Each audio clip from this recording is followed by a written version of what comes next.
Bismillah ar-Rahman ar-Rahim. Today we will ponder over the question, was the Messenger alayhi salam illiterate? We often hear a claim that the Messenger was illiterate or unlettered. He could not read or write. So it's a miracle that he brought forth the Quran. So let's journey in the Quran for explanation. Let's review the terminology from the Quran. In 7:157, we notice the term an-nabiyya al-ummiyya, which is usually translated as the unlettered prophet. This term is repeated in this next ayah as well. So what is Ummi? The term Ummi occurs 6 times in the Quran. In Surah 62, he sent among the Ummiyin, plural, a messenger from themselves, reciting his ayat to them and teaching them scripture. The ayah ends with, they were in obvious misguidance before that. So there is a group of people who are astray, misguided. Allah brings a messenger among them who was astray himself.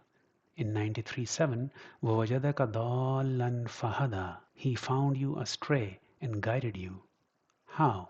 Through the ayat of Allah. So he has to recite the ayat to the other Ummiyin. In 320, we find two opposing groups, Ummiyin and Utul Kitab, and say to those who were given the scripture and to the Ummiyin, have you surrendered? So the not Ummi group has access to the scripture, the Kitab. The Ummi group does not have access to the scripture. In 375, we are told that the people of scripture, not Ummi, may still be arrogant and go against the scripture. They are unjust and say, we are under no obligation towards the Ummiyin. In 278, we get additional attributes of the Ummiyun. La ya'lamun al-kitab. They don't have knowledge of the scripture. They only have their wishful thinking and guesses. In 4113 and 2151, we are told that Allah revealed the scripture to teach them what they do not know.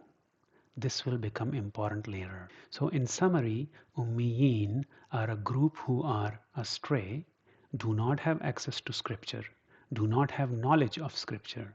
They only have guesses and speculations about the Creator and His laws.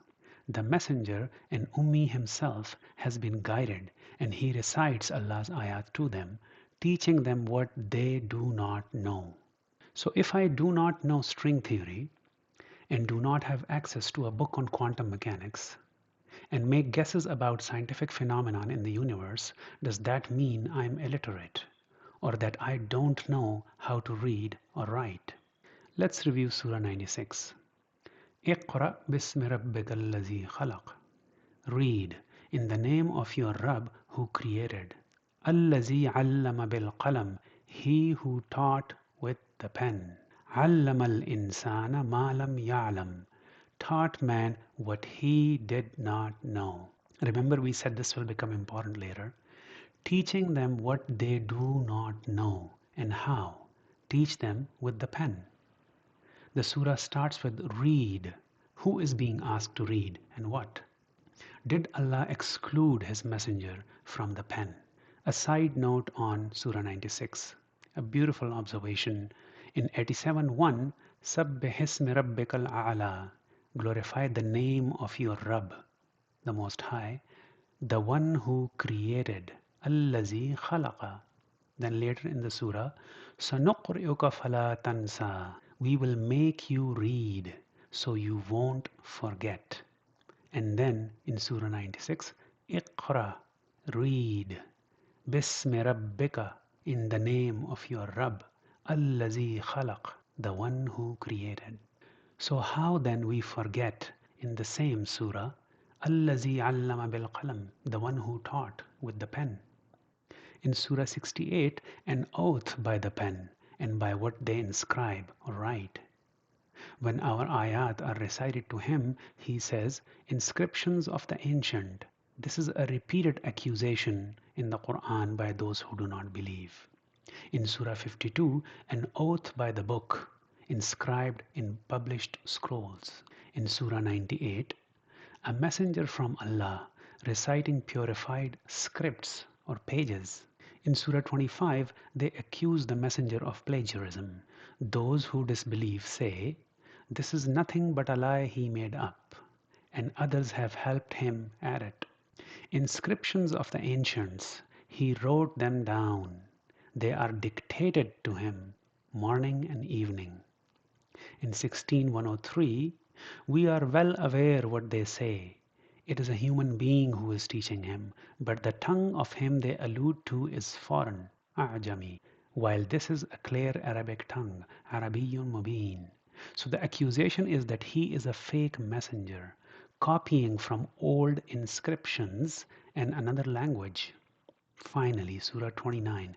Likewise, we revealed to you the scripture. You did not read any scripture before this, nor did you write, marked or lined, with your right hand, biyaminika.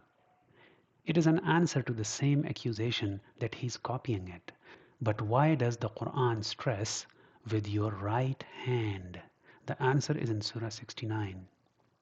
Had he falsely attributed some statements to us, لَأَخَذْنَا مِنْهُ بِالْيَمِينِ, we would have surely seized from him the right hand, not his tongue, not his head. His right hand will be seized because he is penning it down with his right hand. He is not copying from anywhere. Allah is revealing it to him to pen down. تَنْزِيلٌ مِّن رَبِّ الْعَالَمِينَ. So why is there a desire to claim miracles associated with the Messenger ﷺ, and especially in the form that he is illiterate and that's why Quran is a miracle? In a future presentation, we will make observations in the Quran about the claims of miracles associated with the Messenger ﷺ. Thank you for listening. Salamun alaikum.